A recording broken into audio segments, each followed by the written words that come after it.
Hello. আসসালামু আলাইকুম। কেমন আছেন? আশা করি সবাই ভালো আছেন। প্রথমত ক্ষমা চেয়ে নিচ্ছি। এর কারণ হচ্ছে লোডশেডিং এর এত প্রবলেম। আমি আপনার ঢাকা সিটিতে যারা আছেন তারা হয়তো এত বেশি ফেস করছেন না। বাট এইদিকে অনেক ফেস করা হচ্ছে। লোডশেডিং এ অনেক বেশি সমস্যা করছে। তো যেটা হচ্ছে কথা, আমরা ডে 20 শুরু করছি। রেগুলার একটা করে ভিডিও অন্তত দেওয়ার চেষ্টা করব। ঠিক আছে? তো এটা আরো বেটার হয়। তো যেটা হচ্ছে কথা, আমরা আজকে শিখব ডিএনএস ইনুমারেশন নিয়ে। And it is one of the important topic. DNS enumeration মানে হচ্ছে কোন একটা ওয়েবসাইটের ডিএনএস সম্পর্কে ইনফরমেশন গ্যাদার করার অনেকগুলো ব্যাপার এখানে আছে, অনেকগুলো কনসেপ্ট আছে যেগুলো আমরা শিখব। So let's start. ফার্দার আমি এক্সট্রা কোনো কথাবার্তা বলবো না। মেইন টপিক ডিএনএস ইনুমারেশন আমরা ম্যানুয়ালি করা শিখবো, আর এটা অটোমেটেড কিভাবে করা যায় সেটা আমরা শেখার চেষ্টা করব। তো চলুন শুরু করা যাক। So here is it. DNS infrastructure and enumeration from protocol theory to Python tooling, a technical deep dive into architecture vulnerabilities and building a custom AXF enumeration tool. এখন পাইথন আপনারা অলরেডি পারেন না, পাইথন অনেকেই পারেন না, অনেকেই পারেন। So এই জিনিসটা আমরা পাইথন শেখার পর আমরা দেখবো। আর আজকে জাস্ট পাইথন দিয়ে কিভাবে করা জাস্ট আমি একটু আইডিয়া দিব, বাট মেইন জিনিসটা ম্যানুয়ালিতে বেশি আমরা ফোকাস দিব। পাইথন দিয়ে জাস্ট আইডিয়া দিব যে পাইথন দিয়ে কিভাবে করা যেতে পারে। ঠিক আছে? তো আমরা সামনে যদি আগাই, তো প্রথমত আমরা একটা জিনিস আমরা বোঝার চেষ্টা করব। ডিএনএস নিয়ে আমরা অলরেডি জানি, আসলে গত ক্লাসে বা ডে 19-এ আমরা ডিএনএস নিয়ে অনেক ডিটেলসে কথাবার্তা বলেছি। ডিএনএস এর ফুল মিনিং হচ্ছে ডোমেইন নেম সিস্টেম। এটার কাজটা হচ্ছে কি, আমরা আসলে এটা একটা ওয়েবসাইট রান করে আইপি অ্যাড্রেসের মাধ্যমে। আইপি অ্যাড্রেস দুই ধরনের হয়ে থাকে, IPv4, IPv6, মানে আইপি ভার্সন 4, আইপি ভার্সন 6। তো আমাদের আইপি অ্যাড্রেস এত এত মনে রাখা সম্ভব না, এই জন্য মূলত আমরা ডোমেইন নেম সিস্টেমটা ইউজ করি। মানুষের মনে রাখার জন্য আমরা ডোমেইন ব্যবহার করে থাকি। আর ডিএনএস এইটার কাজটাই হচ্ছে ওই ডোমেইনটাকে আইপিতে কনভার্ট করা। কারণ আমি যখন একটা রিকোয়েস্ট আমি যখন সেন্ড করব সার্ভারে, ওইটা আমাদের আইপি অ্যাড্রেসটা মতো রিকোয়েস্ট হিসেবে যাবে, ডোমেইনটা কনভার্সন হয়ে যায় ডিএনএস এর কারণে। তো এখানে কিছু ইম্পর্টেন্ট কনসেপ্ট আছে। ফর এক্সাম্পল নেম সার্ভার আছে, নেম সার্ভার আছে, জোন ফাইল আছে, ডোমেইন নেমস আছে, আইপি অ্যাড্রেসেস আছে। প্রথমত নেম সার্ভার হচ্ছে এটা একটা ডিএনএস রেকর্ডস। ডিএনএস অনেক ধরনের রেকর্ডস আছে যেগুলো সম্পর্কে জানবো, বাট নেম সার্ভার হচ্ছে ডিএনএস এর সেই রেকর্ড যে আসলে রেসপন্সিবল ডোমেইন থেকে আইপি কনভার্সনের জন্য। প্রতিটা ডোমেইনের ক্ষেত্রে আমাদের জোন এবং জোন ফাইল থাকে।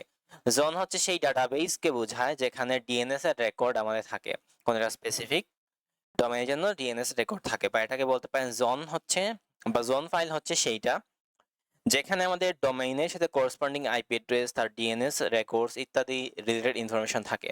আর ডোমেইন নেমস অলরেডি জানেন, আমি যদি ফার্স্ট লেভেল ডোমেইন বলি, যদি রুট ডোমেইন বলি, এইগুলোর বুঝবেন, আইপি অ্যাড্রেসটাও বুঝবেন। দ্য লোকাল ওভাররাইড, প্রথমত এই জিনিসটা নিয়ে একটু আমি প্রথমত কথাবার্তা বলবো। এই চারটা জিনিস নিয়ে আমি তো হালকা পাতলা ধারণা নিলাম। হালকা পাতলা ধারণা, এই কথাটার মানেটা হচ্ছে যে অবশ্যই এই টপিকটা নিয়ে সামনে কথাবার্তা আসতেছে, এত অধৈর্য হলে চলবে না। ঠিক আছে? বাট যেই ব্যাপারটা আমাদের জানতে হবে সেটা হচ্ছে যে আসলে আমাদের কোন কারণে বা কি কারণে আমাদের, আমি আমার ওয়েব ব্রাউজারটা আছে, ওয়েব ব্রাউজারে আমি অ্যাড্রেস পারে কোন একটা ডোমেইন টাইপ করি, তখন কোন কারণে রিকোয়েস্টটা সেন্ড হয়। আপনি এটা বুঝতে পারছেন যে ডিএনএসটা যে কাজটা করে ডোমেইন থেকে আইপিতে কনভার্ট করে এবং আইপি অ্যাড্রেসটাই এখানে মানে সার্ভার রিকোয়েস্ট হিসেবে যায়। বাট কোন কারণে যায়, অপারেটিং সিস্টেম এটা কিভাবে করতে, অপারেটিং সিস্টেমের একটা কাজ আছে এখানে, ওইটা কিভাবে করতেছে। তো আমরা ইন জেনারেলি স্পিকিং দুই ধরনের অপারেটিং সিস্টেমের সাথে আমরা খুব ভালোভাবে পরিচিত। একটা হচ্ছে লিনাক্স অপারেটিং সিস্টেম, আর একটা হচ্ছে উইন্ডোজ অপারেটিং সিস্টেম। লিনাক্সের কথাবার্তা বললে হচ্ছে লিনাক্স হচ্ছে ডেভেলপার ফ্রেন্ডলি, ডেভেলপমেন্টের জন্য খুব ভালো একটা অপারেটিং সিস্টেম। উইন্ডোজও ভালো আছে, বাট আমি যদি সাইবার সিকিউরিটি কনটেক্সটে বলি, সাইবার সিকিউরিটি প্রফেশনালদের জন্য লিনাক্স হচ্ছে one of the best operating system. Windows যে জায়গাটা কখনো রিপ্লেস করতে পারবে না। এখন একটা কথাবার্তা বলা যাক, লিনাক্সে একটা নেম সার্ভার থাকে। নেম সার্ভার আপনারা দেখতে কিরকম হয়তো অনেকে জানেন না, বা ডিএনএস সার্ভার নিয়ে কথাবার্তা। তো ডিএনএস নামে একটা সার্ভার থাকে, ডিএনএস সার্ভার। তো এই ডিএনএস সার্ভার যেমন লিনাক্সের ক্ষেত্রে এই পাস স্ল্যাশ ইটি স্ল্যাশ হোস্টে থাকে, আর উইন্ডোজ ক্ষেত্রে সি উইন্ডোজ সিস্টেম থাকে ড্রাইভার, ইটি হোস্ট এখানে থাকে। এই ডিএনএস সার্ভারের কাজটাই হচ্ছে যে আমি যখন কোনো একটা ডোমেইন টাইপ করব আমার ব্রাউজার দিয়ে, সেই ডোমেইনটাকে সে আইপি অ্যাড্রেসে কনভার্ট করবে। এইটা যদি থাকে না, সে পারবে না। তো আমি যেহেতু লিনাক্স অপারেটিং সিস্টেমে আছে, আমি লিনাক্সের মধ্যেই দেখাবো। লিনাক্সের মধ্যে আমি দেখাবো আসলে ব্যাপারটা কিভাবে হচ্ছে। তো আমি টার্মিনালটা ওপেন করলাম। আপনি যদি দেখেন cat/etc/host, এই যে দেখেন 127.0.0.1 লোকাল হোস্ট, তো সেম ভাবে লোকাল হোস্ট। তো এখানে আসলে হোস্টের ইনফরমেশন, যত হোস্টের ইনফরমেশন আছে সব এখানেই থাকে। সো এটা আসলে কি করে, এই অ্যাড্রেসগুলো allow local host name to IP mapping before querying real DNS server, যেটা আমি বলছিলাম এটাই আসলে করবে। আশা করি বুঝতে পেরেছেন, কঠিন কিছু না আসলে, বুঝতে পারলেন? এখন যেটা হচ্ছে কথা, ডোমেইন নেম হায়ারার্কি নিয়ে একটু কথাবার্তা বলতে হয়। আচ্ছা, ডোমেইন নেম হায়ারার্কি নিয়ে আপনারা অলরেডি জানেন, তবু আমি একটু রিভিজিট করে ফেলি, হয়তো অনেকে ভুলে গিয়েছেন, তাদের একটু ভালো হয়। তো ডোমেইন নেমের দুইটা টাইপ থাকে, যেমন আমি বললাম এখানে google.com একটা ডোমেইন। তো google.com এই পার্টটাতে যে .com যেটা আছে ওটা টপ লেভেল ডোমেইন বলবো, আর গুগল যেটাকে ওটাকে বলতে হবে ডোমেইন নেম, ঠিক আছে? তো এই টপ লেভেল ডোমেইনের যদি আমি চিন্তা করি, যেমন এখানে আমাদের সার্ভারটাকে হায়ারার্কি বলতেছে, ঠিক আছে? তো এখানে রুট ডোমেইন যেটা ডট, এই ডটের আন্ডারে .com হতে পারে, .net হতে পারে, .org হতে পারে, এই যতগুলো আমি বলতেছি এই সবগুলোকে বলা হবে টপ লেভেল ডোমেইন। কারণ টপ লেভেল ডোমেইনের সামনে যা বসে ওটাকে ডোমেইন নেম, যেমন .com এর সামনে গুগল বসতে পারে, ইনল্যান্ড ফ্রেন্ড বসতে পারে।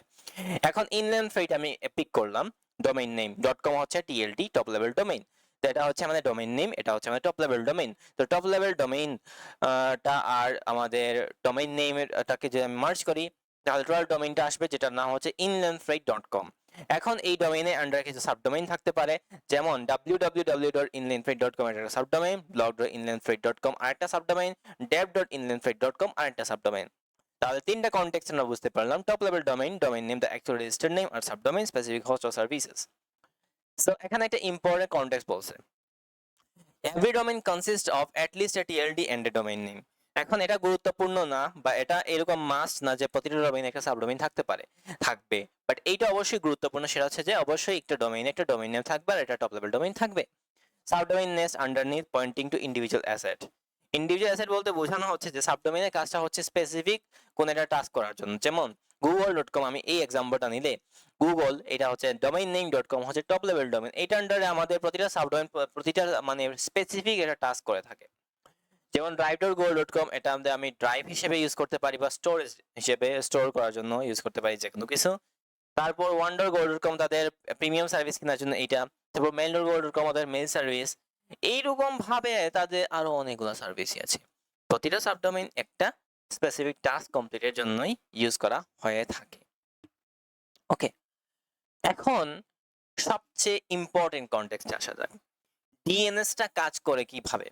ডিএনএসটা কিভাবে কাজ করে এইটা আসলে আমরা অলরেডি বলে ফেলেছি, কিন্তু এখানে 4টা সার্ভারের কাজ আছে, এটা একটু রিক্যাপ করে আমরা একটু আরো ভালোভাবে বুঝবো। কারণ আমার মতে আমি হয়তো ডিএনএস এর ওয়ার্কিং প্রসেসটা ভালোভাবে বোঝাতে পারিনি, এই জন্য আমরা আজকে আবার বুঝবো এটা, কারণ এটা অনেক ইম্পর্টেন্ট। ডিএনএস কিভাবে কাজ করে, আমি যখন এটা ব্রাউজারে google.com লিখলাম, আমার সামনে google.com এর অফিসিয়াল ওয়েবসাইটটা যেটা হচ্ছে হোম পেজ, এটা সামনে আসলো, কিন্তু কিভাবে আসলো? If you are a cybersecurity professional, you should know, and if you are a learner, you wanna know। মানে আমি কথাটা যেটা বোঝাতে যাচ্ছি, ইংলিশ ভুলভাল হতে পারে, সরি ফর দ্যাট। সো যেটা আমি বলতে যাচ্ছি, আপনি সাইবার সিকিউরিটিতে যদি টিকতে চান, তাহলে আপনার সবচেয়ে ইম্পর্টেন্ট যে জিনিসটা মাথায় রাখতে হবে, আপনাকে কিউরিয়াস থাকতে হবে। আপনার মধ্যে যদি কিউরিয়াসিটি না থাকে, তাহলে আপনি মেবি এই ফিল্ডে টিকতেই পারবেন না। So that's important, that's why we should focus on it. Okay, এখন মেইন জিনিসটা আমরা বুঝি।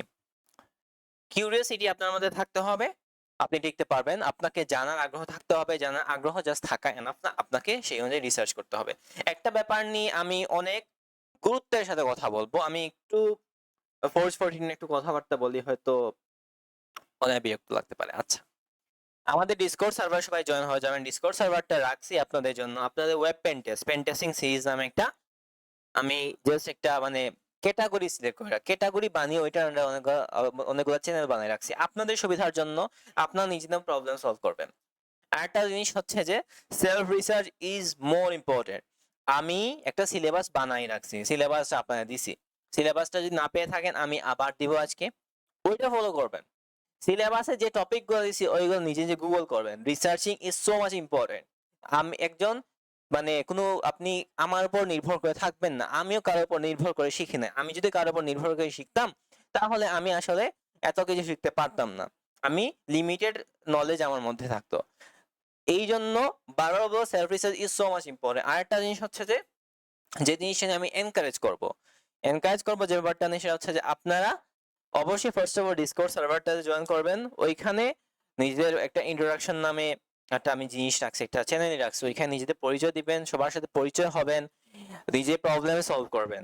আর আরেকটা জিনিস সেটা হচ্ছে যে উইকলি 4 দিন অন্তত একটা সেশন আয়োজন করার চেষ্টা করবেন, যেখানে আপনারা স্পেসিফিক টপিক সেট করবেন, সেখানে একটা মানে একজন স্টুডেন্ট বাকি সবাইকে সেই টপিক গুলা বুঝাবে, তার কোয়েশ্চেন হলে প্রবলেম সলভ করবে। এর পরের দিন অন্য কোন একটা স্টুডেন্ট অন্য একটা টপিক ধরবে। এইভাবে করলে শিখাটা আরো ফাস্ট হয়। একা একা কেউ কখনো শিখতে পারে না, একা হয় না, অন্তত দুইজন হলেও তো লাগে। তো আপনারা স্টাডি পার্টনার বানাবেন, স্টাডি পার্টনার বানিয়ে শিখবেন। আমিও শিখছি, আমার একজন স্টাডি পার্টনার ছিল, সে আমার বেস্ট ফ্রেন্ড। ওকে, সো আমরা বেস্ট ফ্রেন্ড এই দুইজন তিনজন মিলেই আমরা ফোর্স পটেটোকে কন্ট্রোল করব। আমরা সামনে যাদেরকে এটাকে একটা ফুল একটা বিজনেস কনভার্ট হবে, তো সামনে যাদেরকে হায়ার করব সেটা আমাদের স্টুডেন্টদের মধ্যেই কেউ হবে, বাইরে কাউকে নিব না। আমাদের স্টুডেন্টদের মধ্যে নেওয়ার কারণটা হচ্ছে আমি আসলে আপনাদের স্ট্রং বানাচ্ছি, আমি আপনাদেরকে এখানে এই ফিল্ডে কনফিডেন্ট বানাবো, জব রেডি করবো, সবকিছু আমি করব, আবার আমি আপনাদেরকে হায়ার করব।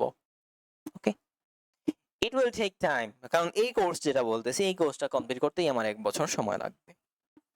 অলরাইট, সো এই জিনিসটা এনকারেজ করতেছি ডিসকর্ডে। আপনারা ভয়েস চ্যানেল আছে, ভয়েস চ্যানেলে অন্তত সপ্তাহে 4 দিন এই ধরনের সেশন আয়োজন করবেন, আপনাদের ভালোর জন্য বলতেছি। হয়তো আমি আউট অফ টপিক ঢুকাই দিছি এই ক্লাসের মধ্যে, but it is so much important, try to understand. Alright, আর আরেকটা জিনিস কনসিস্টেন্ট থাকতে হবে। আপনারা অনেকেই দেখছি যে একদিন ক্লাস করছেন, 2 সপ্তাহ পর আরেকটা ক্লাস করছেন। রেগুলার রেগুলার অন্তত যদি 1 ঘন্টাও টাইম দেন, 1 ঘন্টা দেন, বাট রেগুলারিটি মেনটেন করেন, আপনি হারাই যাবেন। আপনি যদি রেগুলারিটি মেনটেন করতে পারেন আপনি জব পাবেন, এটা সিকিউরিটি। এটা একটু দেরি হতে পারে, কারণ সাইবার সিকিউরিটি আসলে একটু সময় লাগে। আপনার জবে আসলে আপনার স্কিল চায়, স্কিলফুল হচ্ছে প্র্যাকটিক্যাল জিনিসপাতি কিরকম পারে। আপনার থিওরি দিয়ে ওদের কোনো মাথা ব্যথা নেই, আপনি প্র্যাকটিক্যালি কোনো কিছু করতে পারেন না সেটা দেখবে। So it will take time, but try to do self research, try to do consistent, try to do learning sessions with your partners. All right, তো আমাদের ডিএনএস এর 4 ধরনের সার্ভার আছে। ডিএনএস এর যে প্রসেস হওয়ার জন্য 4 ধরনের সার্ভার কাজ করে। একটা হচ্ছে রিকার্সিভ রিজলভার সার্ভার, আরেকটা হচ্ছে রুট নেম সার্ভার, আরেকটা হচ্ছে টিএলডি নেম সার্ভার, আরেকটা হচ্ছে authoritative name server. So recursive resolver এটা মূলত আপনার আইএসপি প্রোভাইডার আপনাকে দিয়ে থাকবে। রুট নেম সার্ভার এটা নিয়ে কথাবার্তা বলবো, টিএলডি নেম সার্ভারটাও বলবো, অথরিটেটিভ নেম সার্ভার বলবো। প্রথমত রিকার্সিভ রিজলভার নিয়ে বলা যায়। acts on behalf of the client browser, performs a full lookup process, catches responses to speed up for request. So এটা হচ্ছে যে আপনি যখন অ্যাড্রেস বারে, আপনি আপনার অ্যাড্রেস বার লাইক আপনি যে কোনো একটা browser, for example brave browser, যেটা আমি সবচেয়ে বেশি ইউজ করে থাকি। তো এই ব্রেভ ব্রাউজার আপনি google.com এন্টার করলেন। সো এইটা প্রথমত এই যে রিকোয়েস্ট, আপনি একটা রিকোয়েস্ট করতেছেন যে আপনি google.com অ্যাক্সেস করতে যাচ্ছেন, এই রিকোয়েস্টটা প্রথমত রিকার্সিভ রিজলভারে পৌঁছাবে। প্রথমে কোথায় পৌঁছাবে? রিকার্সিভ রিজলভার। এই রিকার্সিভ রিজলভার মূলত আপনাকে, এটা আপনার আইএসপি ইন্টারনেট সার্ভিস প্রোভাইডার আপনাকে প্রোভাইড করে থাকে। এটা আসলে কি, এটার কাজটা কি? এটা হচ্ছে যে আপনি যে ডোমেইনটা বা যে ওয়েবসাইটটা আপনি অ্যাক্সেস করার চেষ্টা করছেন, তো সেইটা আসলে ওর একটা ক্যাশে মেমোরি আছে, ওই ক্যাশে মেমোরিতে ওই ওয়েবসাইটে কোনো ইনফরমেশন আছে কিনা সেটা লুক আপ করবে। যদি খুঁজে পায় তাহলে তো আপনাকে দিয়েই দিবে। যদি ওই ওয়েবসাইট নিয়ে কোনো ইনফরমেশন খুঁজে পায় না তাহলে নেক্সট স্টেপে রুট নেম সার্ভারের কাছে যাবে। পৃথিবীতে রুট নেম সার্ভার আসলে 13টা আছে। রুট নেম সার্ভার বলতে বোঝানো হয় কি এটা আমি বলি। রুট নেম সার্ভারটা হচ্ছে যে যেমন আমার টপ লেভেল ডোমেন কি আছে, .com আছে, .net, .org আছে। সো এই ধরনের ডোমেইন 13টার জন্য 13টা রুট সার্ভার আছে। আর এইটা আইকেন নামে একটা অর্গানাইজেশন আছে, তারা আসলে এইগুলা মেইনটেইন করে থাকে। তো এই যে টপ লেভেল ডোমেইন, 13টা টপ লেভেল ডোমেইনের জন্য 13টা টপ লেভেল মানে মানে 13টা রুট সার্ভার আছে। তো এইটাকে আপনি এভাবে ভাববেন না যে এটা সিঙ্গেল ডোমেইন, এগুলো টোটাল একটা ডাটাবেজের মতো চিন্তা করতে পারেন। সেটা জানতে এটা কেন হয়, প্রথমত এটা hundreds of physical copies world wide আছে প্রতিটার, হান্ড্রেডস অফ ফিজিক্যাল কপিজ, এটা কিন্তু হিউজ জিনিস। আর নোজ হুইচ এরি সার্ভার্স টু কন্ট্যাক্ট। যেমন আমি google.com যেহেতু এন্টার করেছি, তাহলে এটা কোথায় যাবে, এটা .com রুট নেম সার্ভারে যাবে, .com এ সে লুকআপে খুঁজবে এটা আসলে কোন ডোমেইন, রাইট, এটা কোন ডোমেইন। এইটার পরে আসলে সে টিএলডি নেম সার্ভারে যাবে, কারণ টিএলডি নেম সার্ভারটা হচ্ছে ম্যানেজারের মতো। IANA নামের একটা অর্গানাইজেশন আছে, এগুলো ফুল মিনিং গুলো একটু সার্চ করে নেবেন গুগলে। তো IANA নামে একটা অর্গানাইজেশন আছে, ওরা মূলত এটা মেইনটেইন করে থাকে। So manages all domain under specific extension. So প্রথমত রুট নেম সার্ভার যেটা আছে, আমি বললামটা প্রথমত আমি যখন google.com এ এন্টার করলাম, সে রিকার্সি রিজলভারে যাবে, যেটা আমার আইএসপি দিয়ে থাকে, এখানে ক্যাশেতে দেখবে, সেখানে যদি সেভ থাকে তাহলে হলো, আর যদি এটা নিয়ে কোনো ইনফরমেশন ক্যাশেতে না থাকে তাহলে আর দেখাবে না।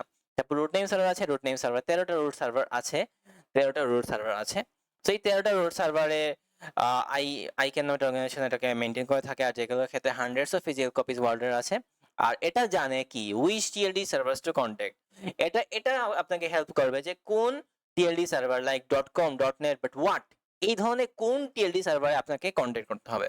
এটা নেক্সট স্টেপে টিএলডি নেম সার্ভার যেটা ম্যানেজারের মতো কাজ করে এইখানে যাবে।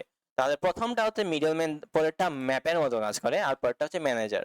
ম্যানেজারটা এটা আমাদের এই টিএলডি নেম সার্ভার IAN নামে একটা অর্গানাইজেশন আমাদের মেইনটেইন করে। এটা এভাবে মানে হেল্প করে যে আমাকে কোন স্পেসিফিক এক্সটেনশন বা ডোমেইন এক্সটেনশন বা টপ লেভেল ডোমেইনের আন্ডারে লুকআপটা করতে হবে। Manage all domain under specific extension. তো .com এর আন্ডারে যেমন google.com এ টাইপ করছে, তো .com এর আন্ডারে একটা এক্সটেনশন, তো google.com-টা এরপর নেক্সট স্টেপে যাবে। তো google.com এর জন্য করসপন্ডিং আইপিটা খুঁজে পেয়ে গিয়েছিল, আপনি আইপি অ্যাড্রেস যেটা কোন একটা ডোমেইনে করসপন্ডিং আইপি অ্যাড্রেসটা এই টিএলডি নেম সার্ভারে পাবেন। ওকে, এরপরের স্টেপে authority name server, the source of truth, অর্থাৎ এটা হচ্ছে গুগল অফিসিয়াল সার্ভার, যেখানে google.com রিলেটেড যত ইনফরমেশন আছে সবগুলো স্টোর করা হয়েছে এখানে, এটাকে অথরিটি নেম সার্ভার বলা হয়। The final lookup holds actual DNS record, actual DNS record এখানে হোল্ড করা হয় like AMXNS for specific domain. তো ডোমেইন যত রিলেটেড যত ইনফরমেশন আছে সবই অথরিটি নেম সার্ভারেই থাকে। সো পেয়ে গিয়েছে এখানে, তারপর সে আসলে প্রথমতই রিকার্সিভ রিজলভারের কাছে যাবে। তো রিকার্সিভ রিজলভারে ক্যাশেতে ওইগুলো সেভ হবে, তারপর আপনার ব্রাউজারে google.com-টা লোড হয়ে যাবে। আশা করি বুঝতে পেরেছেন। তো এইখানে প্রসেসটা বলছে দা 8 স্টেপ লুকআপ প্রসেস, আরো সহজে বলেছে, বাট এই যে 4টা সার্ভারের মাধ্যমেই যে হয়ে থাকে, এই চারটা সার্ভার স্টেপ বাই স্টেপ প্রসেসের কারণে আসলে যে এই জিনিসটা হয়ে থাকে, যেটা বোঝানো দরকার ছিল ওইটা আশা করি বুঝতে পেরেছেন। এরপরে আমরা 8 স্টেপ লুকআপ প্রসেস, প্রথমত ক্লায়েন্ট টাইপস example.com, এটা ডিভাইস আস্ক রিকার্সিভ রিজলভার, যেটা আপনি জানেন। তো recursive resolver checks cache asks root, so ক্যাশেতে সে চেক করে। এরপর স্টেপে root replies ask.com TLD server. So যেহেতু এই যে এটা কাজটা কি করছে, এই যেমন প্রথম স্টেপে আমি এন্টার করলাম ব্রাউজারে example.com, তারপর ডিভাইস আস রিকার্সিভ রিজলভার, যেখানে ক্যাশেতে সে চেক করবে, সে ক্যাশেতে চেক করে পায় না তাহলে রুট সার্ভার কাছে যাবে, রুট সার্ভার গিয়ে দেখলে এটা .com এর ডোমেইন, সে .com এর টিএলডি সার্ভার কাছে যেতে বলবে। তো রিজলভ আস টিএলডি নেম সার্ভার, এই রিজলভারটা পরে টিএলডি নেম সার্ভারকে আস্ক করবে। TLD replies ask authoritative name server example.com, তো অথরিটি নেম সার্ভার কাছে এরপর যাবে। তো resolve ask authoritative name server, okay, authority name server মানে লাস্ট স্টেপ একদম, তো লাস্ট স্টেপের কাছে যাবে। আর authority name server returns IP resolver caches and sensor device, this entire sequence usually happens in millisecond. এটা খুবই ফাস্ট হয়ে থাকে, বাট আশা করি বুঝতে পেরেছেন। তাহলে প্রথম স্টেপে সে এন্টার করবে ডোমেইনটা, এটা রিকার্সিভ কাছে যাবে, ওখানে ক্যাশেতে সে চেক করবে, চেক করে খুঁজে পেলে তো দিলই, না পেলে রুট সার্ভার কাছে যাবে, রুট সার্ভার বলবে এটা .com .net হোয়াট, এটা .com যদি হলে তাহলে .com এর তুমি টিএলডি সার্ভার কাছে যাবে, টিএলডি সার্ভার তারপর আমাদের কি বলবে, আস্ক অথরিটিভ সার্ভার ফর এক্সাম্পল। এরপর রিজলভার আস্ক অথরিটিভ নেম সার্ভার আমাদেরকে আইপি সবকিছু দিয়ে দিবে, ব্লা ব্লা ব্লা। আর এগুলো খুবই ফাস্ট হয়ে থাকে, মিলি সেকেন্ডে হয়ে থাকে, যার কারণে আসলে খুবই ফাস্ট দেখতে পারে, কারণ কম্পিউটার এগুলো এখানে সুপার কম্পিউটার কাজ করতেছে, এগুলো খুব ফাস্ট হয়ে থাকে। So this entire sequence usually happens in milliseconds. আশা করি বুঝতে পেরেছেন। খুবই কঠিন কিছু কি? না, সহজ। বাট আপনাকে একটু দেখতে হবে, হয়তো এখানে একটু প্যাচ লাগতে পারে। আমি আজকে পিপি টেক্সটটা দিয়ে দিব। সমস্যা নেই। পিপি টেক্সটটা এবার দিব। তো এইগুলা চেক করে দেখতে পারেন। ওকে, এখন জোন নিয়ে একটু কথাবার্তা বলা যাক। Zone and chain of the truth. প্রথমত জোন নিয়ে আমরা একটু কথাবার্তা বলতে হবে। আর ডিএনএস সার্ভার দুই ধরনের হয়ে থাকে, একটা হচ্ছে প্রাইমারি ডিএনএস সার্ভার আর একটা হচ্ছে secondary DNS server. Primary DNS সার্ভারকে আপনি মাস্টারের সাথে তুলনা করতে পারেন, আর সেকেন্ডারি ডিএনএস সার্ভারকে স্লেভের সাথে তুলনা করতে পারেন। সো প্রাইমারি ডিএনএস সার্ভার কি করে, holds the original authoritative copy of the zone file. Again zone file জিনিসটা কি, আমি আবার রিক্যাপ করি জোন ফাইল জিনিসটা কি, যারা ভুলে গিয়েছেন। জোন ফাইল হচ্ছে সেই ফাইল যেখানে কোনো একটা স্পেসিফিক ডোমেইনের DNS records, corresponding IP address, DNS যত কিছু আছে সবকিছু একটা ফাইলের মধ্যে সেভ থাকে, সেটাকে আমরা জোন ফাইল বলে থাকি। আর primary DNS server holds original authoritative copy of the zone file and the single source of truth records can only be created or edited here. আর সেকেন্ডারি ডিএনএস সার্ভার যেটা স্লেভের মতো কাজ করে, এটার মতো জাস্ট আমাদের প্রাইমারি ডিএনএস সার্ভার যে জোন ফাইলটা আছে ওইটার একটা ব্যাকআপ, সে রেডান্ডেন্সি মানে কোনো কারণে যদি আমি এরর খাই তখন সে ব্যাকআপের জন্য দিয়ে থাকে, যাতে কোনো কারণে যে প্রাইমারি ডিএনএস সার্ভারটা ফেল হয়, এটা ব্যাকআপ দিয়ে যেন আমাদের ওয়েবসাইটে ডাউন না হয়ে যায়, ওয়েবসাইটের জন্য রান করে। And periodically sync with the primary server. Sync বলতে কানেক্ট করা। পিরিয়ডিক্যালি মানে একটা স্পেসিফিক অ্যামাউন্ট টাইম পর পর। পিরিয়ডিক্যালি মানে একটা সার্কেলের মতো চিন্তা করতে পারেন, যে 0 থেকে গেল 10 গিয়ে আবার 0 থেকে শুরু হবে। এইভাবে পিরিয়ডিক্যাল বলতে বোঝানো হয় এটা পর্যায়বৃত্তিক ভাবে, ঠিক আছে। একটা স্পেসিফিক অ্যামাউন্ট অফ টাইম পর পর সে প্রাইমারি সার্ভার সাথে কানেক্ট হবে। তো মেকানিজম যেটা হচ্ছে, যে টপিকটা নিয়ে আমাদের জানতে হবে, জোন ট্রান্সফারটা কিভাবে করতে হয়। জোন ট্রান্সফার, আচ্ছা জোন ট্রান্সফার এই ওয়ার্ডটা আপনি অনেকবার শুনবেন। আচ্ছা, আজকে যে টপিকগুলো পড়তেছেন হয়তো অনেকের কাছে নতুন টপিক, বাট এটা আসলে অনেক ইন্টারেস্টিং টপিক আমার মতে, এন্ড অনেক মজার topic. So we should enjoy this. Zone transfer হচ্ছে আমাদের যে জোন ফাইলটা আছে, এই জোন ফাইলটা আমি সেকেন্ডারি ডিএনএস সার্ভার বা প্রাইমারি ডিএনএস সার্ভারের পাশাপাশি অন্য যত ডিএনএস সার্ভার এর কাছে আছে সেগুলোর কাছে ট্রান্সফার করে ফেলা ফুল কপিটা, এটাকেই বলা হয় জোন ট্রান্সফার। এখানে আরেকটা ব্যাপার মাথায় রাখতে হবে, কোন একটা স্পেসিফিক জোন ফাইলের জন্য প্রাইমারি ডিএনএস সার্ভার একটাই, কিন্তু সেকেন্ডারি ডিএনএস সার্ভার আনলিমিটেড হতে পারে। আনলিমিটেড বলতে আসলে আনলিমিটেড তো কোনো কিছু হয় না, বাট অনেক বেশি পরিমাণ। বাট প্রাইমারি ডিএনএস সার্ভার একটাই হবে স্পেসিফিক জোন ফাইলের জন্য। আশা করি বুঝতে পেরেছেন। এখন জোন ট্রান্সফার দুই ধরনের হয়ে থাকে, একটা হচ্ছে AXFR আর একটা হচ্ছে IXFR। তো AXFR টা হচ্ছে আমাদের জোন ফাইলের যত ফুল কপিটাই শেষ আসলে ট্রান্সফার করে দেয় অন্য কোনো ডিএনএস সার্ভারে, সেটা অবশ্যই সেকেন্ডারি ডিএনএস সার্ভারই হবে। আর IXFR মূলত আমাদের ট্রান্সফার করে শুধুমাত্র যে জোন ফাইলে যদি কোনো ধরনের চেঞ্জ হয়ে থাকে সেটাই শুধুমাত্র সে ট্রান্সফার করে থাকে। আমি আরেকটা জিনিস বলবো, সেটা হচ্ছে যে যদি আমাদের এই জোন ফাইলের মধ্যে বা আমাদের ডিএনএস সার্ভারের মধ্যে কোনো একটা মিসকনফিগারেশন থাকে, মিসকনফিগারেশন থাকলে এটা যে কোনো সার্ভারে আমি এটা বা আমি নিজস্ব সার্ভারে আমি জোন ট্রান্সফার করে সবকে জোন ফাইলটা আমি এনে দেখতে পারি এবং জোন ফাইল থেকে অনেক কিছু দেখা যায়। কিন্তু যদি মিসকনফিগারেশন না থাকে, এই জোন ট্রান্সফারটা শুধুমাত্র ওই মেইন ডিএনএস সার্ভারের সেকেন্ডারি ডিএনএস সার্ভারেই আমাদের সেন্ড হবে। তো এই জন্য অলওয়েজ দেখবেন, তো সেকেন্ডারি ডিএনএস সার্ভার বলতে মেইন সার্ভার নেম সার্ভারকে বোঝানো হয়। তো এই জন্য যদি আমাদের মিসকনফিগারেশন না থাকে, সিকিউর থাকে, জোন ট্রান্সফার শুধুমাত্র এর আমাদের নেম সার্ভারেই আমরা করে থাকবো। ঠিক আছে, আশা করি বুঝতে পেরেছেন। নেম সার্ভার বোঝার উপায়টা কি? নেম সার্ভারটা বোঝার উপায়টা হচ্ছে যে এটা এনএস দিয়ে শুরু হয়ে থাকে। ns1 dot example dot com, ns2 dot example dot com, ns3 dot example dot com, এগুলো মানে বুঝবেন যে এগুলো নেম সার্ভার। তো আশা করি বুঝতে পেরেছেন AXFR-টা কি আর IXFR-টা কি। এখন আমরা জোন ট্রান্সফার করব, সামনে করব, বাট জোন ট্রান্সফার করার আগে আমাদের ডিএনএস রেকর্ডস যেগুলো গুরুত্বপূর্ণ সেইগুলো নিয়ে আমাদের জানা উচিত। তো দেখেন কি কি আছে। Record type. So DNS record কি কি আছে? প্রথমত এ রেকর্ড। এ রেকর্ড বলতে আমাদের যত আইপি অ্যাড্রেস, IPv4 অ্যাড্রেসকে এ রেকর্ড বলা হয়। আর IPv6 যেটা ওইটাকে হচ্ছে 4 টাইমস এটা বলতে IPv6 কে বোঝানো হয়ে থাকে। So maps domain to IPv4 or IPv6 Pentest value direct IPs of host and subdomains. So তারপর CNAME record alias pointing to another name.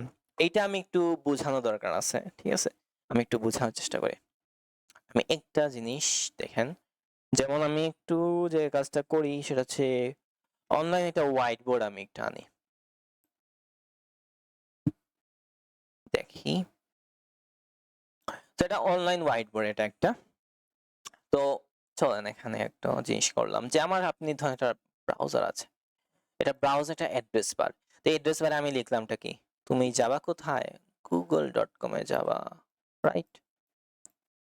তো আমি যখন এটা এন্টার করলাম, ধরেন google.com-টা বা যে google.com ধরেন ফর এক্সাম্পল, google.com এর মালিক তো আর আমি না, বাট google.com এটা আমার বিজনেস, এই আমি ডোমেইনটা কিনে রাখছি। সো আমি প্রথমত ইনিশিয়ালি আমি একটা ই কমার্স বিজনেস শুরু করতে চাই ফর এক্সাম্পল, তো আমি এইটার জন্য শপিফাইটা ইউজ করলাম। তো শপিফাই যারা ইউজ করছেন তারা জানেন যে শপিফাই বাই ডিফল্ট আসলে ওদের আন্ডার একটা সাব ডোমেইন দিয়ে থাকে। তাহলে আমি যদি কোনো একটা বিজনেস রান করতে চাই, তাহলে আমি ফর এক্সাম্পল ex নামে ex.shopify.com এই ধরনের সাব ডোমেইন ব্যবহার করতে হবে। এবার আপনি বিজনেস মাইন্ডেড হলে ভালোভাবে বুঝতে পারবেন যে আপনার ডোমেইনের মধ্যে যদি শপিফাই এই ওয়ার্ডটাই যদি থাকে, তাহলে আপনার ব্র্যান্ডিং হচ্ছে না, ব্র্যান্ডিংটা হচ্ছে শপিফাই। কিন্তু বিজনেস কার ব্র্যান্ডিং হতে হবে, আপনার বিজনেসটা আপনারই হতে হবে ব্র্যান্ডিংটা, ঠিক আছে? সো এইটা হচ্ছে ইম্পর্টেন্ট। সেই জন্য আপনি google.com বাদ দেন, অন্য যে কোনো একটা ডোমেইন আপনি কিনে রাখলেন। তো যেটা কাজ আপনি করতে যাচ্ছেন, বা যে সিস্টেমটা আপনি করতে যাচ্ছেন, আপনার কিনা ডোমেইন যদি কিনা হয়, তাহলে যেন এই এইটার আন্ডারে যে কন্টেন্ট গুলো আছে সেইগুলো যেন দেখায়। কিন্তু এখানে আরেকটা ড্রব্যাক আছে, সেটা হচ্ছে যে আপনি রিডাইরেকশন করতে পারেন। রিডাইরেকশন মানে হচ্ছে যে আপনার ডোমেইন যখন কেউ টাইপ করবে আপনার কিনা ডোমেইনটা, তখন সে ex.shopify.com এ রিডাইরেক্ট করে চলে যাবে। বাট এই ক্ষেত্রেও যে প্রবলেমটা দেখা যায় সেটা হচ্ছে যে শপিফাই আলটিমেটলি তো শপিফাই এর ডোমেইন নিয়ে যাচ্ছে, ব্র্যান্ডিংটা কই হলো? এই জন্য সিনেম রেকর্ড নামে একটা রেকর্ড আমরা ইউজ করি। সিনেম রেকর্ডটা যে কাজটা করবে সেটা হচ্ছে যে আপনি সিনেম রেকর্ডটা আপনি এই ডোমেইনে দিলেন, এই ডোমেইনের সিনেম রেকর্ডটা এই ডোমেইনে দিলেন, যার কারণে আপনার কিনা ডোমেইনে যদি কেউ টাইপ করে, কেউ চলে যায়, তাহলে কি কাজ করবে? এটা একটু উল্টা হতে পারে, বাট এটা আসলে দুইটা ডোমেইনকে কানেক্ট করে। যে কাজটা করবে সেটা হচ্ছে যে আপনার ডোমেইনে যদি কেউ এন্টার করে, তাহলে আপনার ডোমেইনেই থাকবে, বাট ex.shopify.com এইটাতে যে কন্টেন্টটা আগে দেখাতো সেটা এখন আপনার ডোমেইনে ফুল দেখাবে। এটা হচ্ছে সিনেম, মানে হচ্ছে কোন অন্য একটা ডোমেইনে পয়েন্টিং করাই হচ্ছে সিনেম রেকর্ডের কাজ। আশা করি বুঝতে পেরেছেন। আর তবু কনফিউশন থাকলে you can ask me any time in ডিসকর্ডে আস্ক করবেন, টেলিগ্রামে না, কারণ ডিসকর্ডে আমাকে অ্যাক্টিভ পাবেন। তারপর এমএক্স হচ্ছে মেইল সার্ভারের জন্য। আহ, কোন একটা ডোমেইনের অনেক সময় আপনি বিজনেস মেইল দেখছেন, তো ওইগুলো মেইল সার্ভারের জন্য এমএক্সটা। এনএস হচ্ছে নেম সার্ভারের জন্য, নেম সার্ভারের কাজটাই হচ্ছে আমাদের ডোমেইন থেকে আইপি তে কনভার্ট করা। আর পিটিআর এটা হচ্ছে রিভার্স ডিএনএস। পিটিআর হচ্ছে আইপি টু ডোমেইনে কনভার্ট করার জন্য এটা ইউজ করা হয়ে থাকে। Maps IP blocks back to target assets. So start authority admin information. So এটা মতো এই রেকর্ডটার মাধ্যমে আপনি অ্যাডমিন ইনফরমেশন বের করতে পারেন। Reviews primary server and zone transfer, zone refresh timers. TXT এটা আরবিআই টেক্সট, এটা এমনি হুদাই এমনি টেক্সট দিয়ে রাখছে, তো সামটাইমস এটা অনেক সেন্সিটিভ ইনফরমেশন বের করে। আর আরো দুই ধরনের রেকর্ড আছে আসলে, যেমন এসপিএফ একটা রেকর্ড বলছে, ডিএমএআরসি একটা রেকর্ড বলছে। তো এসপিএফ মূলত কোন একটা করেসপন্ডিং আইপি এর বা ডোমেইনের সাথে যে ইমেইল রেকর্ড যেগুলো থাকে ওইগুলো ইনফরমেশন এসপিএফ এ পাওয়া যায়। ওকে। আর ডিএমএআরসি এটাও প্রায় সিমিলারই, বা এটা একটু পার্থক্য আছে। তো এই দুইটা জিনিস আমি বলবো না, এই দুইটা জিনিস আরো যদি আপনি প্র্যাকটিক্যালি আরো জানতে চান, এই দুইটা জিনিস আপনি একটু গুগল করে ফেলবেন। বাট এই টিএক্সটি মানে arbitrary text often leaks SPF or DMARC policies or internal verification tokens. আশা করি বুঝতে পেরেছেন, কঠিন কিছু না। ওকে, আমরা এখন ডিএনএস সেক নিয়ে একটু ইম্পর্টেন্ট কিছু জিনিসপাতি আমরা জানবো। ডিএনএস সেক হচ্ছে ডিএনএস রেকর্ড যদি আপনি সিকিউর করতে চান, তখন আমরা ডিএনএস সেকটা ইউজ করি। প্রথমে আমরা একটা সিনারিও বোঝার চেষ্টা করি। একটা থ্রেট মানে সেই জিনিসটা যেটার কারণে আমার ক্ষতি হতে পারে সেটাকে থ্রেট বলবো। Threat man in the middle attack and DNS spoofing. Okay, man in the middle attack মানে হচ্ছে মাঝখানে কেউ একজন মনিটর করছে যখন ক্লায়েন্ট সার্ভারের মধ্যে কমিউনিকেশন হচ্ছে। ডিএনএস স্পুফিং বলতে বোঝানো হয় আপনি মানে কোন একটা ডিএনএস রেকর্ড আছে সেটাকে হুবহু কপি করলেন এবং ক্লেম করলেন যে এইটা অথেন্টিক ওয়ান, এবং যার কারণে সার্ভারটা আসলে আপনাকে ট্রাস্টেড মনে করলো, এটাকে ডিএনএস স্পুফিং বলা হয়। সেইভাবে সেম ভাবে ইমেল স্পুফিং আছে, ফোন স্পুফিং আছে, মানে আপনার ফোন নাম্বারটা আপনার কিন্তু ইউজ করতেছে অন্য কেউ স্পুফিং এর মাধ্যমে, যেটা স্পুফিং। তো সলিউশন হচ্ছে যে আমাদের DNS sec. solution cryptographic digital signatures to verify data integrity and authoritative origin. So main সমস্যাটা হচ্ছে মেইন দ্য মিডল, এটা ডিএনএস প্রুফিং থেকে বাঁচতে হলে আমরা ক্রিপ্টোগ্রাফিক ডিজিটাল সিগনেচার ইউজ করব to verify data integrity and authoritative origin. এখানে স্টেপটা খুবই সিম্পল। স্টেপটা হচ্ছে যে keep secret by the server digital signs or resource records, so private key, zone transfer, signing key. So এখানে যে ব্যাপারটা ঘটবে, যে জিনিসটা ঘটবে সেটা হচ্ছে যে দুই ধরনের কি ইউজ করা হবে, একটা হচ্ছে পাবলিক কি আর একটা হচ্ছে প্রাইভেট কি। ফর এক্সাম্পল আপনি একটা ডিএনএস রেকর্ড আপনি দিছেন, ডিএনএস রেকর্ড আপনি টাইপ করেছেন, এখন আসলে আপনি কোনো ম্যালিশিয়াস অ্যাটাকার নাকি আপনি মানে অথেন্টিক ইউজার, সে বুঝবে কিভাবে? সে আপনাকে ক্রিপ্টোগ্রাফি ডিজিটাল সিগনেচারের মাধ্যমে, আপনার কাছে এটা পাবলিক কি থাকবে, সেটাকে ডিএনএস কি রেকর্ড বলতে পারেন, সেই পাবলিক কি আপনি ওর কাছে দিবেন, সে ম্যাচ করবে, এটাকে ক্রিপ্টোগ্রাফি সিগনেচার বলা হয়, এটার মধ্যে সিগনেচার থাকে, সে যদি ভেরিফাই করে মানে মানে সেম জিনিসপাতি সে পায়, তাহলে সে বুঝবে আপনি অথেন্টিক ইউজার। আর প্রাইভেট কি একটা ইউজ করা, সেটা হচ্ছে zone signing key. Zone signing key সেটা হচ্ছে private key keep secret by the server digital signs or resource records. তো যতগুলো রিসোর্স রেকর্ডস আছে সে ডিজিটালি সে সাইন করবে, আর এটা keep secret by the server. আর আরেকটা আমরা রেকর্ড ইউজ করবো এখানে RRSIG রেকর্ড। এটা হচ্ছে the actual digital signature attach to each DNS record. যত ডিএনএস রেকর্ড আছে সবগুলোর সাথে এটা সাইন হয়ে যাবে, এটা ডিজিটাল সিগনেচার। তাহলে তিনটা জিনিস এখানে ইউজ করা হচ্ছে, প্রাইভেট কি একটা, পাবলিক কি একটা, আর RRSIG record. Okay, so you can take away both the authoritative server and the client must support DNSSEC for end-to-end protection against tampering. ওকে, আশা করি বুঝতে পেরেছেন। প্রাইভেট কিটা ইউজারের কাছে থাকবে না, প্রাইভেট কিটা কার কাছে, অনলি সার্ভারের কাছে থাকবে, এটা যে কোনো রেকর্ডকে ডিজিটাল সাইনিং এর জন্য। আর যখন আমার এই যে আমাদের ক্লায়েন্ট সে এইটা অ্যাক্সেস করতে চাইবে, তার কাছে পাবলিক কি চাওয়া হবে, পাবলিক কি চাওয়ার পর পাবলিক কি দিয়ে আমরা ডিজিটাল সিগনেচার ভেরিফিকেশন করব, ডিজিটাল সিগনেচার ভেরিফিকেশন করলে বোঝা হবে এটা কোনো ম্যালিশিয়াস অ্যাটাকার না। আর RRSIG রেকর্ডটা এটা হচ্ছে actual digital signature attach to each DNS record. আশা করি বুঝতে পেরেছেন। আর এইখানে ডিএনএসসেক এইটার ব্যাপারটা আমরা ডিএনএসসেক বলতে পারবো বা ডিএনএস সিকিউরিটিকে বলতে পারবো। ডিএনএস সিকিউরিটি যদি না থাকে তাহলে আমরা ডিএনএস প্রুফিং খুবই সহজেই করতে পারবো। আশা করি বুঝতে পেরেছেন, কঠিন কিছু না। তো বুঝতে কোনো সমস্যা হয় আমাকে জানাবেন, আমি বুঝাই বলবো। আর এখন আমরা একটা প্র্যাকটিক্যাল জিনিসপাতি দেখবো। সো ন্যাচারালি আমরা হালকা পাতলা এখানে রিকগনাইসেন্স দেখবো, মানে কোনো একটা টার্গেট যদি আমার কাছে থাকে পেনিট্রেশন টেস্টিং এর ক্ষেত্রে, তো এখানে ইনফরমেশন গ্যাদারিং কিভাবে করতে হয়। যে কোনো পেনিট্রেশন টেস্টিং এর ফার্স্ট স্টেপ হচ্ছে ইনফরমেশন গ্যাদারিং অর রিকগনাইসেন্স। দুই ধরনের রিকগনাইসেন্স, একটা হচ্ছে অ্যাক্টিভ আর একটা হচ্ছে প্যাসিভ। তো প্যাসিভ মানে হচ্ছে থার্ড পার্টি রিসোর্সেস, মানে সরাসরি কোনো টার্গেটের সাথে অথেন্টিকেশন, সরাসরি টার্গেটের কাছে রিচ না করে কিভাবে আমরা ইনফরমেশন গ্যাদার করতে পারি। যেমন এখানে অসিন ব্যবহার করছে, অসিনটার মিনিং হচ্ছে open source intelligence. Open source intelligence মানে হচ্ছে আমাদের ওপেন সোর্স, এই কথাটার মানে হচ্ছে ফার্স্ট অফ ইন্টেলিজেন্স। তো ইন্টেলিজেন্স এই ওয়ার্ডটাকে আপনি এভাবে চিন্তা করতে পারেন, ইন্টেলিজেন্স মানে হচ্ছে বুদ্ধিমত্তা। তো আপনি যখন ইনফরমেশন গ্যাদারিং করবেন অনেকগুলো ডাটা ম্যাচ আপ থাকবে, লাইক এক জায়গায় কোন একটা অর্গানাইজেশন, এক জায়গায় ইমেল, আর এক জায়গায় এমপ্লয় ইনফরমেশন, এইভাবে করে যত ইনফরমেশন আছে এগুলা আসলে ছড়ানো ছিটানো। ইন্টেলিজেন্স বলতে, বুদ্ধিমত্তা বলতে বোঝানো এই সবগুলো ইনফরমেশনকে মানে লিঙ্ক করা, কানেক্ট করা। আর ওপেন সোর্স বলতে বোঝানো হয় ওপেন সোর্স, এই ওয়ার্ডটাই বলতে বোঝানো পাবলিকলি অ্যাভেলেবল ফ্রি। এটা আমরা যদি রিসার্চ স্কিল থাকে, সার্চ স্কিল থাকে, আমরা এটা খুঁজে বের করতে পারবো।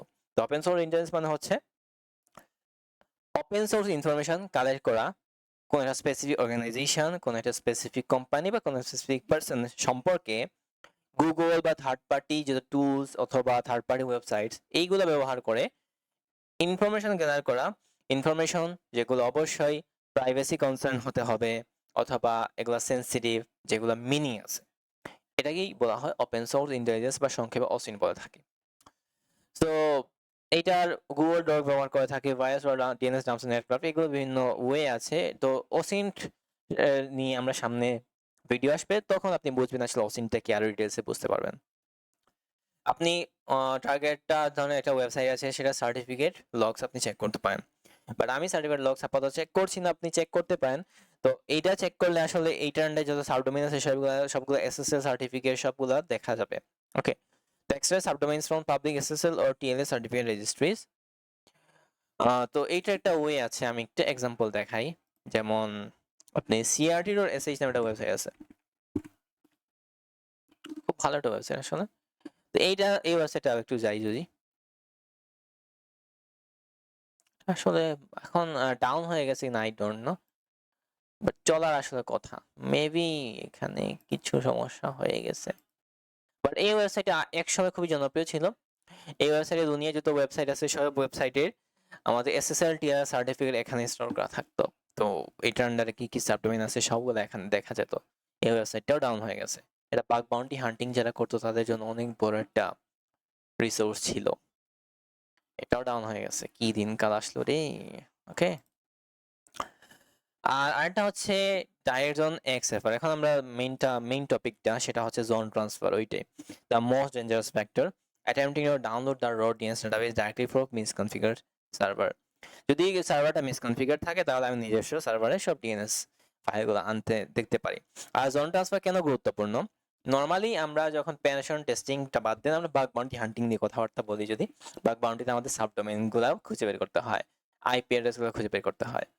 তো ইন্টারনাল আইপি, তারপর আমাদের সাবডোমেইন খুঁজে বের করা অনেকগুলো ওয়ে আছে, লাইক আমি পেসি লাইক গুগল এই হ্যানতেন ইউজ করে বা আরো ওয়েবসাইটে রিসোর্স আছে ওইগুলো ইউজ করে বের করতে পারি সাবডোমেইনগুলা, অথবা ব্রুট ফোর্সিং করে আমরা বের করতে পারি। তো আমি আসলে সাবডোমেইন যেগুলো খুঁজে বের করবো ব্রুট ফোর্সিং বা প্যাসিভ রিকন করে, সেগুলো আসলে আপনি শিওর না, সেগুলো আপনাকে প্রতিটা ভেরিফাই করে দেখতে হয়। ভেরিফাই করার ডিফারেন্ট ওয়েজ আছে। বাট আপনি যদি জোন ট্রান্সফার যদি মানে মিসকনফিগার সার্ভার যদি থাকে তাহলে জোন ট্রান্সফার করলে যত ইন্টারনাল আইপি আছে যত সাবডোমেইন আছে সবগুলো দেখানো যায়, এবং এগুলা আসলে শিওর থাকে, কনফার্ম থাকে এগুলো লাইভ। কারণ আসলে আমি অরিজিনাল সার্ভার থেকে এগুলো বের করে আনছি, অরিজিনাল ওয়েবসাইটের সার্ভার থেকেই এগুলো খুঁজে বের করে এনেছি। তো আশা করি বুঝতে পেরেছেন। তো জোন ট্রান্সফার করার জন্য অনেকগুলো টুলই আমরা ব্যবহার করতে পারি, বাট সবচেয়ে ইম্পর্টেন্টটা হচ্ছে আমরা ডিগটা আমরা ইউজ করব, রাইট? তো ডিগটা ইউজ করা সবচেয়ে বেটার। সো আমরা যে কোনো একটা ওয়েবসাইট আমরা নিতে পারি, রাইট? যে কোনো ওয়েবসাইটই নেওয়া যাবে। ফর এক্সাম্পল আমি প্রথমত ডিগ এই টুলটা আমি ইউজ করে আপনাদের দেখাবো, তারপর আমি বাকি হিসেবে দেখাচ্ছি, ঠিক আছে? ডিগ এই টুলটা একটু ভালো মতো জেনে নেই। একটা টুল জানলেই হয়, বাট মাল্টিপল টুল আছে যেগুলো দিয়ে আসলে কাজগুলো করা যায়। ডিগ এই টুলটা দিয়ে আপনি অনেক ধরনের ডিএনএস রেকর্ড সম্পর্কে ইনফরমেশন গ্যাদার করতে পারেন। ফর এক্সাম্পল ডিগ দিলাম, ডিগ দিয়ে জাস্ট এমনি inlandfreight.com, সো inlandfreight.com আসলে এটা হ্যাকদাবক্স এর একটা ডোমেইন। তো এটা যে জাস্ট টাইপ করেন কিছু ইনফরমেশন আপনি পেতে পারেন, যেমন এটা হচ্ছে এর অফিসিয়াল IPv4 অ্যাড্রেস, এটা হচ্ছে ডোমেইনটা। তারপরে আরো কিছু হয়তো, কারণ আমি স্পেসিফিক কিছু রেকর্ড দেখতে চাই। ফর এক্সাম্পল আমি এ রেকর্ড জানতে চাই, জাস্ট এ রেকর্ড, তো ডিএনএস ডিগ এ দিয়ে দিলেন, তো এ রেকর্ডটা পেয়ে গেলেন। সেম ভাবে আমি চাইলে IPv6 এ এ এ এ এটা দিলাম, তখন IPv6টা যেটা হচ্ছে এইটা চলে আসছে। সেম ভাবে যদি আমি TXT রেকর্ড দেখতে চাই কি আসে দেখি তো, যেমন TXT রেকর্ডস, রাইট? TXT, তো TXT রেকর্ড HTTP সামথিং ব্লা ব্লা এখানে আছে। আর সেম ভাবে ফাইনালি আমি একটা রেকর্ড দেখতে চাই, সেটা হচ্ছে আমি NS রেকর্ড বা নেম সার্ভারটা দেখতে পারেন, নেম সার্ভার। তো এইখানে তখন আপনি নেম সার্ভারগুলো খুঁজে পেয়ে যাবেন। And finally let's talk about something else which is NS এর পরে আমি MX টা, যেটা হচ্ছে আমাদের মেইল সার্ভার নিয়ে যত রেকর্ড আছে সব দেখাবে। তো এইটা হচ্ছে মেইল সার্ভারের রেকর্ড। আশা করি বুঝতে পেরেছেন। এখন আমরা এই ওয়েবসাইটে জোন ট্রান্সফার করে দেখবো। তো জোন ট্রান্সফারটা আমরা জেনারেলি AXFR করি। IXFR খুবই রেয়ার কেস। AXFR করলে ফুল জোন ফাইলটা চলে আসে। তো ফুল জোন ফাইলটা দেখার যে চেষ্টা করি। সো আমরা যে এটার জন্য করতে হবে first of all AXFR, and in generally আমরা যদি মিসকনফিগার থাকে, তো এজ এ পেনিট্রেশন টেস্টার আমরা মিসকনফিগার থাকলে তো হয়, বাট জেনারেলি স্পিকিং আমরা ওই নেম সার্ভারে ট্রাই করব। ওর নেম সার্ভার যেমন এইটাতে ট্রাই করব। সো @ দিয়ে আপনি এখানে IP অ্যাড্রেস দিতে পারেন বা সার্ভার অ্যাড্রেসটা ডোমেইন হিসেবে দিতে পারেন, দেখি এটা কাজ করে কিনা।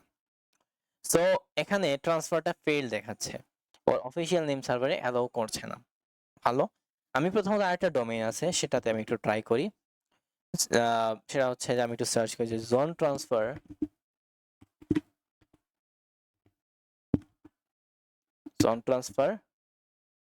practice site, let's say practice site. So zonetransfer.me এই ওয়েবসাইট একটা আছে, সেটা আপনি দেখতে পারেন।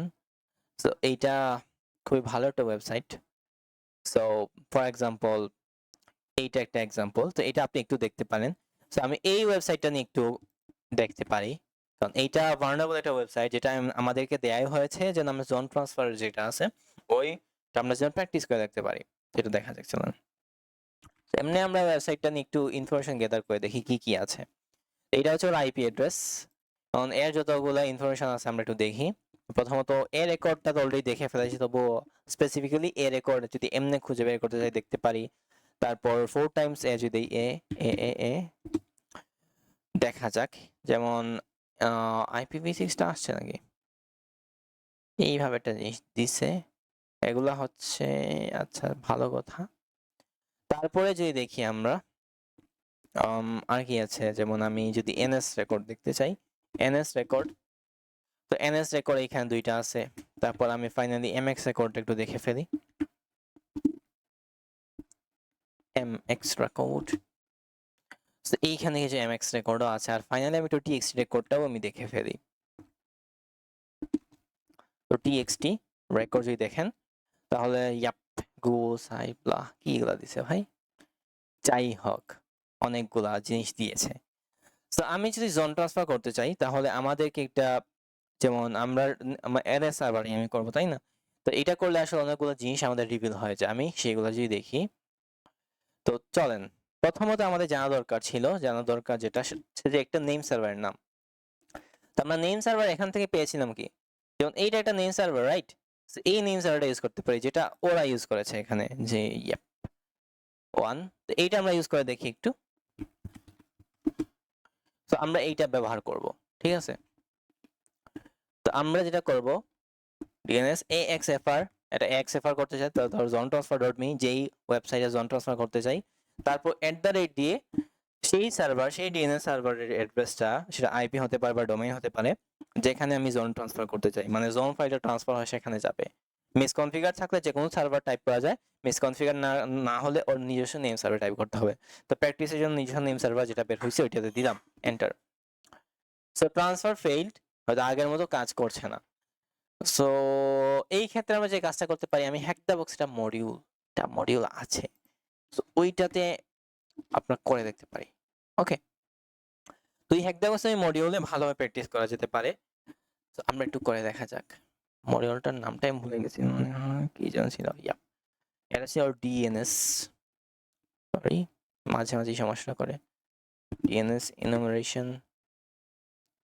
with using পাইথন, এইটা একটা ভালো মডিউল। সো এইটা আমরা একটু রিভিজিট চলে যাই। তো এই থিওরি যেগুলো আছে এগুলো আপনি অলরেডি জানেন। তো আমরা যেটাতে যাব সেটা হচ্ছে যে আমরা একটু যেটাতে যাব ইনফরমেশন, এইটা, তো এইটার একটা ভালো একটা মানে প্র্যাকটিস জিনিস দিয়েছিল প্র্যাকটিস করার জন্য, ওইটাই আমরা মূলত করব। তো আমরা টার্গেট দ্য স্পাউন, এখানে প্রতিটা যেগুলো দিয়েছে এগুলো আমরা করব। So perform a zone transfer for the inland freight.html domain against your target and determine how many name server the company has, submit a number of name server. So এইটার জন্য আমরা করে দেখতে পারি।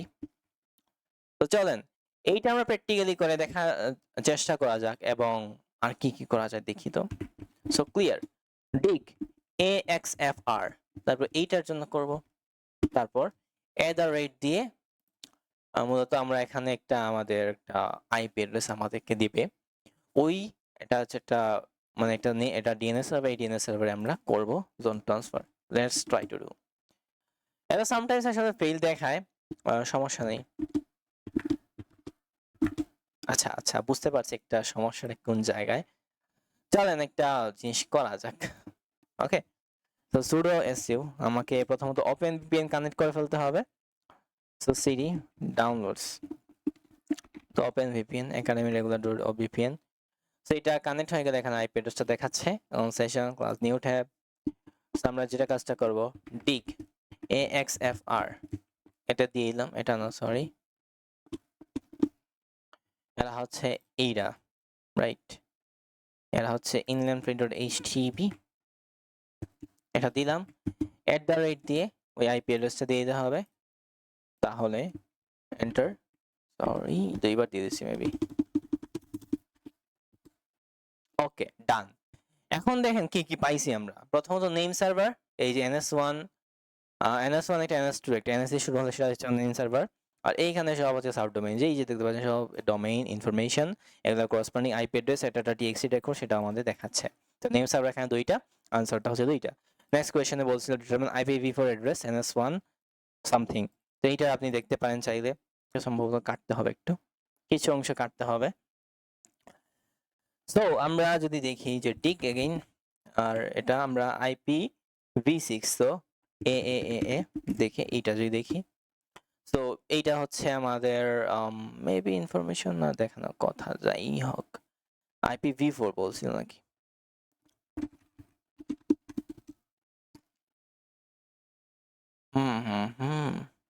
IPv4 whatever the things are. Okay. NS1 inventory from your target and submit it as the answer. Mainly IPv4 এখানে দেখাইছিল সম্ভবত NS1 এর ক্ষেত্রে, but wait a minute, let's see, 192, আচ্ছা এইটা হচ্ছে আমার IP অ্যাড্রেসটা 0.1। তারপরে নেক্সট কোয়েশ্চন আরো করেছিল, পারবেন না target infinite HTTP HTML IPv4 NS2, এটা পারবেন আপনারা। আর ফাইনাল কোয়েশ্চন এই যে TXT রেকর্ড যেটা, ওইটাই, আর কিছু না। তো জোন ট্রান্সফার টপিকটা আশা করি বুঝে গিয়েছেন আপনারা। সো আমরা নেক্সটে আরো কিছু পাইথন টুলিং নিয়ে বলবে, ওইগুলো আমি জাস্ট আপনাকে একটু আইডিয়া দিয়ে যাই। তো দুইটা আপনার ডিপেন্ডেন্সি বা দুইটা লাইব্রেরি ইউজ করতে হবে। তো লাইব্রেরি বলতে কি বোঝানো হয় পাইথনে, পাইথন লাইব্রেরি হচ্ছে অলরেডি কারো লেখা কোড, সেটা আমি জাস্ট ইউজ করব এটা ইম্পোর্ট করে। সো DNS পাইথন আর্কপার্স এই দুইটা মডিউল আমরা ইউজ করব, এগুলো ডিফারেন্ট কিছু ফাংশন আছে, এগুলো আমরা এখানে ইউজ করে থাকবো, ঠিক আছে। তো এখানে তিনটা জিনিস করছে, এখানে একটা ডেফ এক্সেপারেটর ফাংশন, ফাংশনের ভেতরে এইগুলো কি, এগুলোকে আপনি বলতে পারেন ইনপুট হিসেবে বলতে পারেন। অলসো এই দুইটা, সো এইটা আপনি, তারপর এটার ভেতরে একটা ইফ স্টেটমেন্ট ইউজ করেছে। তো এইগুলো আমি আসলে বলতে গেলে আপনারা আসলে অনেক কিছু বুঝবেন না। তো এগুলো প্র্যাকটিক্যালি আমি পাইথনের কোর্স, পাইথন মানে পাইথনের সিরিজে আমি বলবো, পাইথনের সিরিজে আমরা বেসিক থেকে শিখবো, টুল বানানো শিখবো, সবকিছু শিখবো। আশা করি বুঝতে পেরেছেন। সো মোটামুটি আজকে ক্লাসে এতটুকুই। পাইথনের পার্টটা আপনি ইগনোর করেন, পাইথনের পার্ট আপনি বুঝবেন না, কোড দেখলে আসলে কিছু বুঝবেন না। আমি এক্সপ্লেন করে কি বলবো, এক্সপ্লেন করতে গেলে আমি বলতে পারবো, বাট আপনি বুঝবেন না কারণ আপনি পাইথন এখনো পারেন না। তো পাইথন সিরিজটা কালকে থেকে শুরু হচ্ছে, অবশ্যই সেটা দেখে নেবেন। তো আজকে ক্লাসে এতটুকুই থাকুক। আসসালামু আলাইকুম।